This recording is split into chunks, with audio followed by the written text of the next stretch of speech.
சில நேரங்களில நம்ம தனிமையான சூழ்நிலையில இருக்கிறோம் என்கிற ஒரு சூழ்நிலையில நம்ம இருக்கலாம். கைவிடப்பட்ட சூழ்நிலையில இருக்கலாம். இனி இந்த காரியம் என்னால செய்யவும் முடியாது, எனக்கு யாரும் உதவி செய்ய மாட்டாங்க என்கிற ஒரு சூழ்நிலையில இருக்கலாம். வேதத்துல தாவீது என்ன சொல்கிறான் தெரியுமா? என் ஜீவனுள்ள நாட்கள் எல்லாம் நன்மையும் கிருபையும் என்னை தொடரும். இங்கிலீஷ் பைபிள்ல பாத்தீங்கன்னா surely, நிச்சயமாகவே அது தொடரும். இதை அவன் விசுவாசித்ததனால்தான் அவன் தனிமையாக இருந்த நேரத்திலும், கைவிடப்பட்ட சூழ்நிலையில இருந்த நேரத்திலும் அவருடைய நன்மை அவனை தொடர்ந்து அவனை பாதுகாத்தது.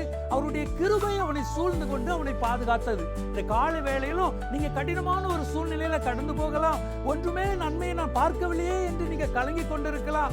நிச்சயமாக இந்த வார்த்தையை நீங்க விசுவாசித்தீர்கள் என்றால், கர்த்தர் தாவீதை எப்படி அவனுடைய வாழ்க்கையில் அவனை சூழ்ந்து கொண்டு அவனை பாதுகாத்து அவனை உயர்த்தினாரோ, அதே போல உங்களை உயர்த்துவதற்கு கர்த்தர் ஆயத்தமாக இருக்கிறார். நீங்க தனிமையா இல்ல, நீங்க கைவிடப்பட்ட சூழ்நிலை இல்ல. கர்த்தருடைய நன்மையும் கிருபையும் உங்களை சூழ்ந்து கொண்டிருக்கிறது. God bless you.